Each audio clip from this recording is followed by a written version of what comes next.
welcome back to Impossible Mowers. In today's video, I will be showing you guys, if I can turn the camera around here, I'll be showing you what we've done with Chuck so far.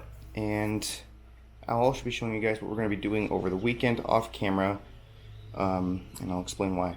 So to start off with, right in here, try to get closer here. My camera's been a little funky today. Actually, let me get a light. I have all these wrenches on the ground and stuff because I'm working on it, but... So right in here, we have taken out the pinion, the old pinion gear, or the stock steering component, which would usually be right over here. So we've taken that out, and we've taken the shaft out right there, leaving it just bare. So what I did was I bolted that back in, and I used this part right here as a shaft holder. So that's going to hold the steering wheel shaft, so hopefully we don't have any play. And then we cut that off. I moved some of the wiring around here, just kind of zip tied it off to the side. Oops, sorry. And then if we go over here, take the shaft out.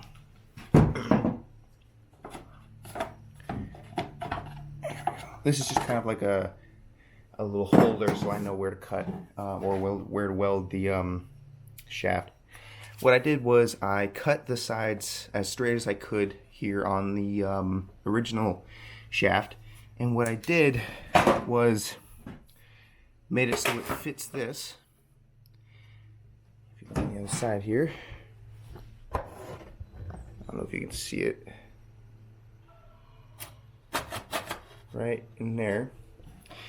So what we're going to be doing is we're going to be welding that at the right size, at the right height, and that's what's going to hold our shaft in for steering. And the shaft fits just barely enough, nice and cozy with the steering, so it'll work out good. And then just to hold this in as a precautionary backup, I have a nice thick washer we're going to slap on the back. Something like that, and another one up here just to kind of hold it in place, make sure nothing's going nowhere. Not that anything will, but you really never know. So that's the plan as far as steering goes, and that's what we've done so far with Chuck. Let's see here. I had to torture this thing off. It was just brutal. You can see right here, I had to cut around it, right around it with the Dremel, and then cut like an X so I can take pieces off. And we got it off. I do have somewhere out here. Here it is. So this used to be right here, and whenever that gear would turn, this would turn, which would move your arm and move your steering. So by disassembling this, it's obviously not going to do that anymore. So what I've bought and what I've been talking to you guys about is this. We're not going to be using the steering wheel because, first things first, way too big. And the wheel's too big and the shaft is way too small for my shaft here. This is, I want to say, about an inch. It's pretty thick up front, and then it gets smaller down. And this is nowhere near that. Maybe a quarter, maybe half of an inch. I'm not a professional. So we're not going to be using this, but we are going to be using all this. So this is the thing I was telling you guys about, which is the rack and pinion. I got this off of Go Power Sports. It was a heavy hit, 80 bucks, but I'd rather things be American made than Chinese made or something, because, well, of course nowadays everything's just about China made.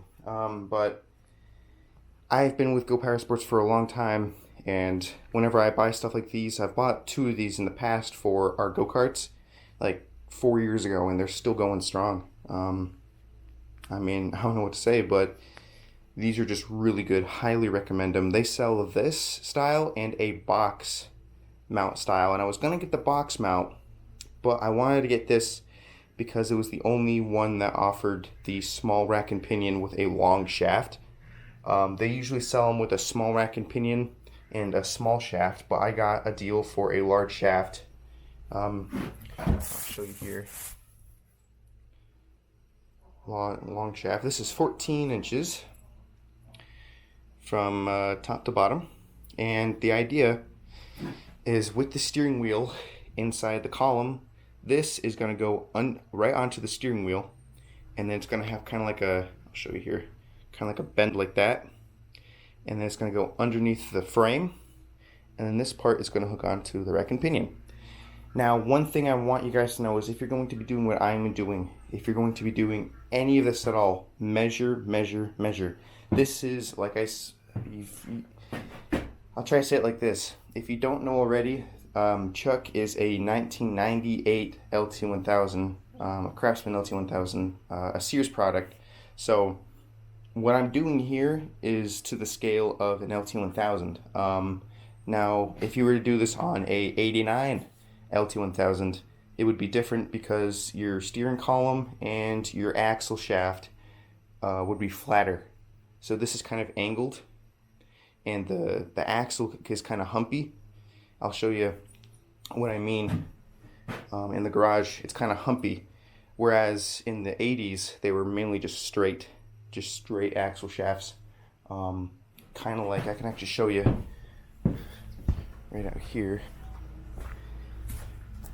You can see how this is straight, all the way straight, no bumps or grooves. Whereas my LT1000, as you've seen, it's very pointy, very hilly and pointy throughout. So that's that. My camera's about to die here, so I'll pick up with you guys when I get it charged in the shop. Alright guys, we're back. Sorry about that, my camera had seconds before I could show you guys back in here after showing you guys the axle. So anyways, that's what's going to be happening here. If you guys are going to be doing this on an LT1000, I will show you guys how we did it. So, if I can get under here, you have two axle plates here that hold the axle together. As you can see, one of them is shorter than the other. You always want to cut the front. If you can cut the back one, this one right here, go for it. My application was very difficult because I have a ram bar installed, and these bolts are like really, really tight, and I don't want to take them off. So, and it's not really necessary because the body's going to be lifted, so you'll have plenty of ground clearance. But you want to cut this one short because when you go to fit the rack and pinion on, it's going to have enough space on the axle to move about freely and not hit anything. And I'll show you how the rack and pinion is going to fit in just a couple minutes here. So let me grab the rack and pinion, and if I can find my axle plate, and I'll show you guys what I'm talking about. Alright guys, we're back. I got the rack and pinion here. I just realized my axle plate is bolted in, so I can at least try to show you from here. You're looking for something like that. I don't know if I can get underneath there. Something kind of like that. It's kind of invisible because my axle's not in. But that's how, that's the kind of clearance, and that's exactly why you want that clearance off the plate for your rack and pinion. I know it's hard to see, but you'll see it better when I show you the axle in the garage. Another question some of you guys might be having is how to bolt these on. These are not the bolt holes, I'll tell you that right now. This is just to keep the rack and pinion together. From what I understand, I'm not a professional. U-bolts. I bought 2 U-bolts, so when we go to put this all together, there will be a video coming out, hopefully this weekend actually, Saturday or Sunday, so we'll keep your eyes open for that. But basically you want to have 2 U-bolts, one there and one there, and the plate that I cut off, you're going to weld that plate onto the axle and then drill 2 bolt holes on each side, and boom, presto, your rack and pinion is installed. And I'll show you guys what I mean, like I said, in the garage, but I wanted to show you guys this just so you can get a kind of a idea of what we're looking for here, what we're shooting for. So these are really important pieces to have, and measuring has to be perfect. If that shaft is just a little tweaked underneath, your pulley, your idler pulleys underneath are going to start hitting on your shaft, and you don't want that. What you also want is, the reason why you might be wondering, well, why can't I just bolt this on, or you bolt this on to the frame or something? You never want to do that, because since the axle's doing a lot of this kind of motion, you want your steering assembly to follow it. Because if your steering is like this and your axle is moving side to side, your tires are going to be going like this as well. So the ends of your rack and pinion are going to be going up and down, and if they bottom out, which they will, you could break something, you could bend a bolt. You don't want that, especially with the weight that's in front of this girl. I mean, geez, look at that. A lot of meat right there. So you definitely want to have this with the axle so they can have the center of articulation together at all times. Like I said, all this may not make sense, but I will show you guys what I'm talking about in the garage, because that is where the axle is. So also what we're going to be doing, put you back in there, I gotta neaten this place up a little bit. This is supposed to be for the steering wheel, but because the shaft isn't going to reach long enough to the front here, we're going to be taking this, cutting it. I want to say I'll do my measurements triple this time just to make sure they're perfect, somewhere around here. Cut that off flat right there, and then weld the top piece to the bottom of my steering shaft so I can hook it onto the here it is, the U-joint shaft.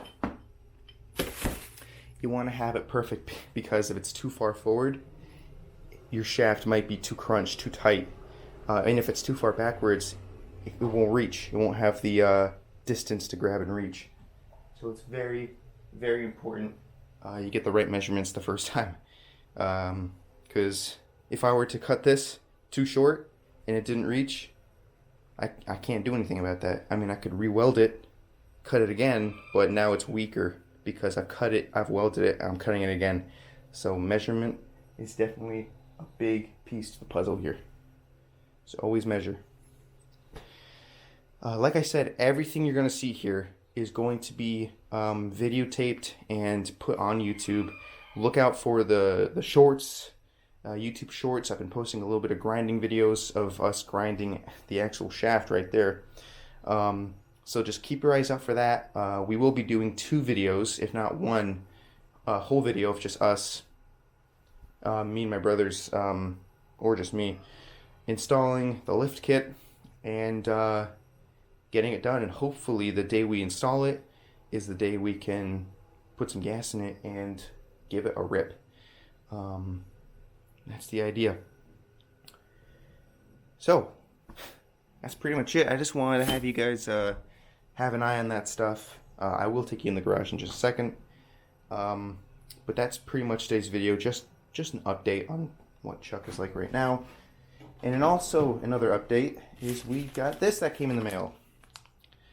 A Stenz head gasket for a Kohler 4740. And this is for the John Deere. We've been buying a lot of John Deere parts lately, so after this build, expect to see John Deere videos because we're going to be getting this thing running, especially since it's in the middle of the summer. So it's the perfect time. Motor's not too cold, and it'll spin easy. Hopefully. So I'm going to take you guys into the garage right now and just kind of show you guys what's the haps and what's going to be happening with the steering, and just kind of show you guys what I'm talking about. Why it's crucial to have that steering with the axle. And of course I'll show you what we've done with the axle itself. So stay tuned. Alright guys, we're back in the shop. We just got this sucker built last week. If you look on our Instagram and our YouTube shorts, you can see more about that. Pretty cool. A green one. We have an orange and a green one. Harbor Freight. Anyways, this is what I was telling you guys about. Our axle's very lumpy, and we had to, as you've seen in the previous video, cut that to make it flush so we can have good welds. And perfect adjustment. Actually, now that I'm looking at this, I think it's pretty straight. Anyways, this is what I was telling you guys about. Right here, this is the bottom plate that got cut off in the garage there. It's gonna be going on like that. I know it doesn't look straight, especially right there, but the axle is gonna be moving with it. And with the right measurements, the right adjustments, I think right there actually, it'll be good. And we'll be able to just pop 2 bolt holes right there, boom and boom, and then the axle's moving freely. And can't forget, pretty sweet.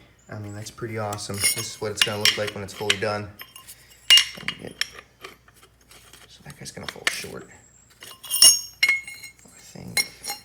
Kind of like a puzzle piece. This is specifically they have to go on. There we go. Pretty awesome. So that is the idea with the plate. We're just gonna be welding it right here on the flat part. So with all that said and done, guys, like, comment, subscribe, share this video with your friends and family. We do have a Patreon. There's a link for that in the YouTube banner, which is on the top right corner, and Instagram. So check that out. Hopefully we can get some Patreon soon, within the next 8 weeks or so. So like I said, share this video with your friends. Hope you guys stay safe, and we'll catch you guys later.